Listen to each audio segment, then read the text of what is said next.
اور حلوے کے بارے میں ایک بات بہت اہم یاد رکھیں، اسلام میں روزہ عبادت ہے، کھانا عبادت نہیں ہے۔ نبی صلی اللہ علیہ وسلم سے کھانے کے بعد میٹھا کھانا ثابت نہیں ہے۔ اس کو لوگ کہتے ہیں کھانے کے بعد میٹھا کھانا سنت ہے۔ پہلے یہ بتاؤ کہ کھانا ہی بھی سنت ہے یا نہیں ہے؟ وہ تو کھانے کہاں کھاتے، وہ فاقوں سے رہتے تھے، کبھی تھوڑا سا مل گیا، دو نوالے کھا لیے بس۔ ہم تو پیٹ بھر بھر کے تھوپتے ہیں اس کے بعد پھر۔ اور نبی سے جو حلوے کی فضیلت ثابت ہے نا کہ نبی صلی اللہ علیہ وسلم کو حلوہ پسند تھا، تو حلوہ کا لفظ عربی میں اس حلوے کو نہیں کہتے جو ہمارے یہاں پک رہا ہے۔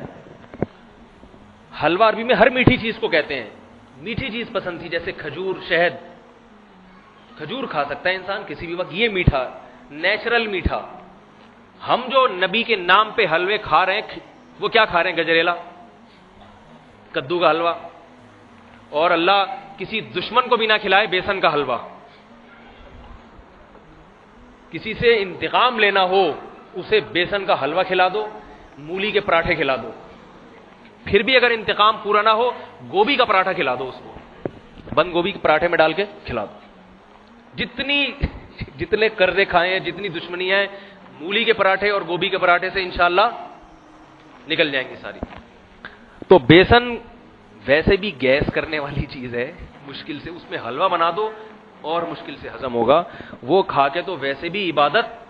اچھا عجیب بات ہے کہ کھانے کی رات بھی ہے، عبادت کی بھی ہے۔ جو کھانے کی ہوتی ہے وہ عبادت کی نہیں ہوتی، کیونکہ کھا کے عبادت نہیں کر سکتا انسان۔ اس لیے کہتے ہیں بدعتی جو بھی بات کرتا ہے نا، اس کی باتوں میں تعارض ہوتا ہے، وہ اپنی باتوں سے پکڑا جاتا ہے، باتوں سے ہی پکڑا جاتا ہے۔ بول کیا رہا ہے بھائی تو؟ کھائیں بھی، عبادت بھی کریں، قبرستان بھی جائیں، نہائیں بھی، تو کیا کیا کریں بھائی؟ تو کھانا پینا چھوڑ دیں نبی کے نام پہ۔ آپ یہ کہہ کے کھائیں کہ میں پیٹو ہوں، میری تسلی نہیں ہوتی جب تک میں اتنے پراٹھے نہیں کھا لیتا، میں اتنے حلوے مانڈے نہیں کھا لیتا، میں پیٹو ہوں۔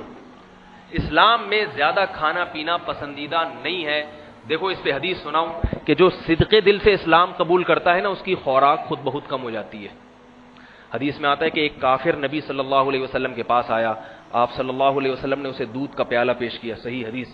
اس سے پتہ چلتا ہے کہ کافر کا اکرام کرنا بھی سنت ہے۔ تو آپ نے اسے دودھ کا پیالہ پیش کیا، اس نے دودھ پیا، آپ نے دوسرا پیالہ دیا، وہ بھی پی گیا، 7 پیالے پی گیا، 8واں دیا تو کہنے لگا میں سیر ہو گیا ہے بھائی، پیٹ بھر گیا اور نہیں چاہیے۔ اللہ نے اس کو ایمان کی توفیق دے دی، نبی کے اکرام کی برکت ہوگی، اسلام قبول کر لیا، اس نے کلمہ شہادت پڑھ لیا۔ اگلے دن آیا، وہی حالت تھی بھوک کی، آپ صلی اللہ علیہ وسلم نے اکرام کیا، دودھ کا پیالہ دیا، پی گئے، دوسرا پیالہ دیا، فرمایا سیر ہو گیا۔ کیا فرمایا؟ بس پیٹ بھر گیا۔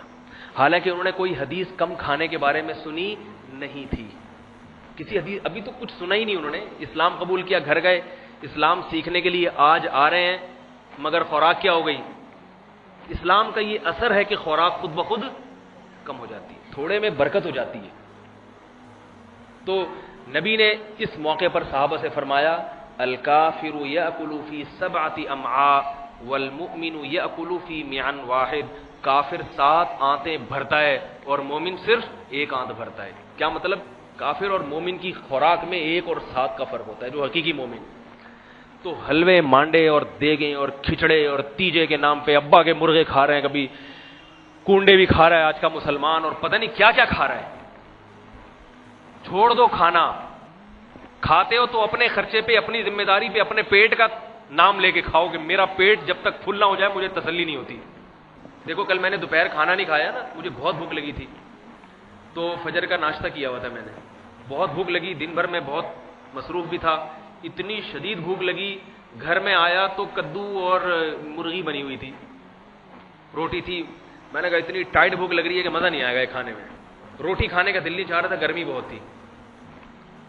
تو میں ایک آدھ ساتھی کو لیا، میں نے کہا چلو بھائی کچھ اچھی چیز کھاتے ہیں، بھوک بہت لگ رہی ہے، تھکاوٹ بہت۔ تو اللہ کے فضل سے، آپ کی توفیق سے 2 پلیٹیں بریانی کی، بڑے گوشت کی، بھر کے کھا گیا میں، الحمدللہ، اللہ نظر بس سے بچائے۔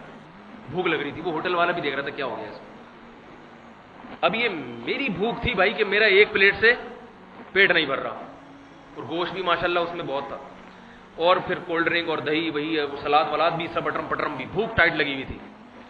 لیکن میں نے اس کو یہ نہیں کہا کہ یہ نبی کی سنت ہے. مجھے خود بھی شرم آ رہی تھی کہ نبی تو اتنا نہیں کھاتے تھے. پھر میں نے نفس کو کہا کہ بھائی نبی طاقتور تھے, ہم کمزور ہیں, ہم نالائق ہیں بھائی, ہم نالائق ہیں, کمزور ہیں, ہم تو جب تک تسلی سے کھا نہ لیں ہم سے تو چلا نہیں جاتا, نماز کیا ہوگی ہم سے, فجر میں تو پڑھی نہیں جائے گی, قرات نہیں ہو سکے گی, نمازیوں کا نقصان ہوگا وغیرہ وغیرہ. تو سارے خود ہی دلائل گڑے, مگر اس کھانے کی نسبت قرآن و سنت کی طرف نہیں کی کہ اسلام نے کہا ہے جتنا کھا سکتے ہو کھا لو. آپ کھائیں اپنے پیسوں پہ, جتنا کھا سکتے ہیں آپ کھائیں, مگر یہ نہ کہیں کہ اس سے کھانے سے کیا ملے گا, ثواب ملے گا. بقدر ضرورت کھانا ثواب ہے, اور ہم جو کھاتے ہیں بقدر ضرورت نہیں ہے. تو اسلام لانے کے بعد, تقوی والی زندگی اختیار کرنے کے بعد تھوڑے میں انسان کا اچھا گزارا ہو جاتا ہے. اس لیے حلوے مانڈے چھوڑ دیں. کوئی گھر میں لے کر آیا کرے, شب برات کا حلوہ لے کر آئے تو آپ اس کو جواب میں کہیں ہم لوگ حلوے مانڈے والے نہیں. حلوہ کھانے سے حلوے مانڈے والا نہیں بن جاتا انسان, لیکن ان موقعوں پہ حلوہ کھانے سے انسان حلوے مانڈے والا بن جاتا ہے. تو بولے بھائی ہم لوگ حلوے مانڈے والے نہیں.